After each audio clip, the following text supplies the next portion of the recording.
अस्सलाम वालेकुम and welcome to my YouTube channel.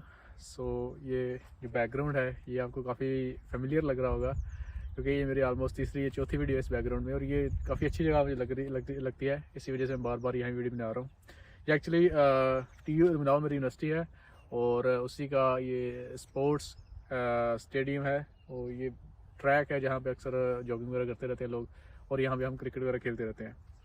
खैर आज जिस वीडियो के बारे में मैं बात करना चाह रहा हूँ वो ये है कि जो टॉपिक है वो ये है कि अगर आप कंफ्यूज हैं कि आप जर्मनी जाएं स्टडी वीज़ा के लिए, फर्दर स्टडी वीज़ा के लिए जर्मनी जाएं, ऑस्ट्रेलिया जाएं या यूके जाएं या कनाडा जाएं, तो उनमें कौन सा बेस्ट ऑप्शन है। मैं जो इन चीज़ों से गुजरा हूँ और जो मुझे पता है उस बारे में आपको बताऊँगा कि क्यों जर्मनी बेहतर है यूके, ऑस्ट्रेलिया, कनाडा और इन तीनों कंट्री से।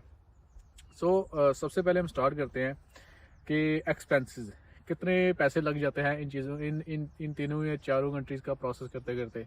तो उस लिहाज से हम फिल्टर आउट करते हैं कि कौन सा कंट्री बेहतर है। देखें, अगर आप यूके, ऑस्ट्रेलिया और कनाडा में अप्लाई करेंगे तो आपको जो इनिशियल सेमेस्टर फीसेज होंगी वो आपको देनी पड़ेंगी और वो काफ़ी ज़्यादा हाई फीसेज हैं। लाइक ऑस्ट्रेलिया में 15-16 हज़ार ऑस्ट्रेलियन डॉलर्स हैं, यूके में भी ठीक ठाक पैसे हैं और इसके अलावा कनाडा भी ठीक ठाक पैसे हैं। लेकिन अगर हम जर्मनी की बात करें इस लिहाज से तो जर्मनी में अगर आपका पब्लिक यूनिवर्सिटी में एडमिशन होता है और मोस्टली लोगों का पब्लिक यूनिवर्सिटी में ही एडमिशन होता है तो इनकी जो ट्यूशन फीस होती है ये 0 होती है। तो इसमें आपको ये ट्यूशन फीस नहीं देना पड़ती। अभी TU इल्मिनाल में पढ़ रहा हूँ तो यहाँ मुझे 146 यूरो पर सेमेस्टर देना पड़ रहा है। तो एट द एंड मकसद ये कहने का कि यहाँ आके या किसी भी कंट्री जाके जो आप पैसे कमाते हैं वो आप वापस उन्हीं यूनिवर्सिटीज़ को फीसेस की मद में दे देते हैं। लेकिन यहाँ जर्मनी में आकर जो पैसे कमाते हैं वो या तो आपके अपने हैं या आपने अपने आप पे लगाने हैं या अपने वापस पाकिस्तान में भेजने हैं। तो जो सबसे बड़ा फ़ायदा मुझे नज़र आता है या जब मैं सर्च आउट कर रहा था ये चीज़ें तो यही था कि जर्मनी में आके आपको कोई फीसेस वगैरह देनी नहीं पड़ती। हो सकता है आपकी डिग्री 5 सेमेस्टर पूरी हो, 6 सेमेस्टर में पूरी हो सकता है 8 सेमेस्टर में पूरी हो। तो जब तक आपकी डिग्री चल रही है अगर आपको फीसेस देना पड़ रही है तो वो एक बहुत बड़ा बोझ होता है, वो एक बहुत बड़ी सरदर्द होती है। तो इससे जान छुड़ाने के लिए आपका मतलब आप वही प्रेफर करोगे यूनिवर्सिटी जिसमें फीसेस कम हों या ना हों।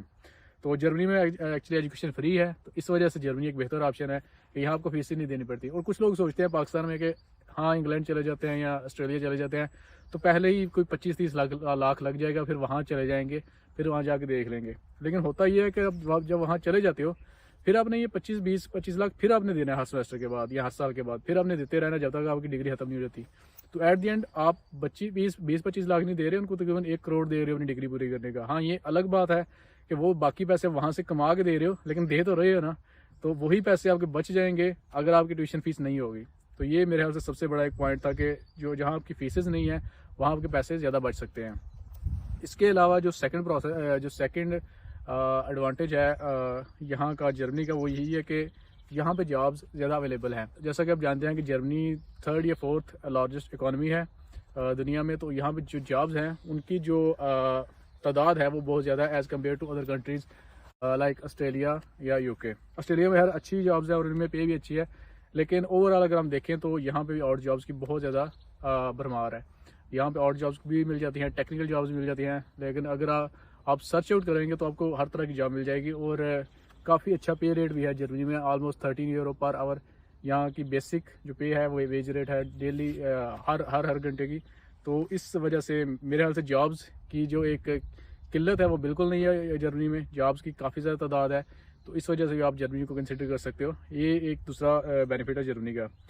जो तीसरा और मोस्ट इंपॉर्टेंट बेनिफिट है कि यहाँ अगर आपकी फुल टाइम जॉब लग जाती है तो 2 साल के बाद अगर आपको लैंग्वेज आ गई जर्मन एक B1 लेवल तक तो आपको यहाँ की PR मिल जाती है, परमानेंट रेजिडेंसी। और एट द एंड बाहर जाके जब आपने सेटल होना है तो उसका फ़ायदा यही है, तब तक ये है जब तक आपके पास उनकी परमानेंट रेजिडेंस हो या उनका पासपोर्ट हो। तो 2 साल के बाद अगर आपकी फुल टाइम जॉब होगी अपनी फील्ड में और उसके बाद आप 2 साल तक उनको टैक्स दे रहे हो, फिर आपको लैंग्वेज भी आ गई है तो तब आप इनकी PR ले सकते हो। और अगर 5 साल आप इनको टैक्स दे रहे हो फुल टाइम जॉब में और आपको लैंग्वेज आती है तो आपको जर्मन पासपोर्ट मिल जाएगा। तो ये मेरे ख्याल से तीसरा फ़ायदा है। बाकी कंट्रीज़ में PR लेना, परमानेंट रेजिडेंस लेना, उसके अलावा पासपोर्ट उनका लेना वो काफ़ी ज़्यादा मुश्किल है, काफ़ी ज़्यादा टाइम लग जाता है बाकी कंट्रीज़ में इस चीज़ उनकी नेशनलिटी लेते। तो ये मेरे ख्याल से एक तीसरा बड़ा फ़ायदा है। तो पहला फ़ायदा हो गया कि खर्चा इतना ज़्यादा नहीं है। जर्मनी आने में जो खर्चा है वो 4 से 5 लाख का है। बाकी आपको ना इनकी ब्लॉक अमाउंट देनी पड़ती है, वो तकरीबन 12,000 11,000 यूरो है। लेकिन वो एक यूरो आपको वापस मिल जाता है जब आप यहाँ आ जाते हो। तो हर मंथली आपको ना 10% वापस मिल जाता है जब आप यहाँ आ जाते हो। तो वो कोई खर्चा नहीं है, टोटली 4-5 लाख रुपये का खर्चा है। उसके बाद जो दूसरा फ़ायदा था वो मैंने आपको बता दिया कि जॉब्स काफ़ी ज़्यादा इधर as compare to other countries. और जो तीसरा फ़ायदा है कि यहाँ पे पीआर मिलना और जर्मन पासपोर्ट मिलने की जो प्रोबेबिलिटी है वो बाकी मुल्कों की निस्बत काफ़ी ज़्यादा जल्दी मिल जाती है। दो साल में पीआर मिल जाती है और 5 साल में आपको पासपोर्ट मिल जाता है। इसके अलावा कुछ ड्रॉबैक्स भी हैं, कुछ नुकसान भी हैं जर्मनी आने के। वो ये है कि यहाँ लैंग्वेज बैरियर है, बिल्कुल है। लैंग्वेज आपको सीखनी पड़ेगी। बाकी कंट्रीज़ में मोस्टली इंग्लिश लैंग्वेज ही प्रेफर की जाती है, लेकिन यहाँ आपको लैंग्वेज आके सीखनी पड़ती है। चाहे आप टेक्निकल जॉब कर रहे हो या नॉन टेक्निकल कर रहे हो, या पीआर लेनी है या पासपोर्ट लेना है, तो आपको लैंग्वेज सीखनी ही पड़ेगी। इसके अलावा जो सेकंड इनका ड्रॉबैक है कि जब आप फैमिली रीयूनियन वीज़ा के लिए अपने स्पाउस के लिए अप्लाई करते हो तो ये बहुत ज़्यादा टाइम लेते हैं। उनके अपॉइंटमेंट आने में बहुत ज़्यादा टाइम लगता है, तो ये भी एक ड्रॉबैक है। लेकिन अगर आपने स्टार्ट करना है, अभी अपना फ्यूचर स्टार्ट करना है, तो मेरे ख्याल से जर्मनी एक बेहतर ऑप्शन है। उसके बाद आप कहीं मूव भी कर सकते हो, कहीं जा भी सकते हो, लेकिन थोड़े पैसों से और एक बेहतर फ्यूचर की तरफ अगर आप जाना चाह रहे हो तो स्टडी वीज़ा के लिए मेरे ख्याल से जर्मनी एक बेहतर ऑप्शन है। इसके रिलेटेड अगर आपके पास कोई भी क्वेश्चन हो, कुछ भी हो, तो आप मुझसे कमेंट में पूछ सकते हो, मैं आपको रिप्लाई करूँगा। Thank you so much.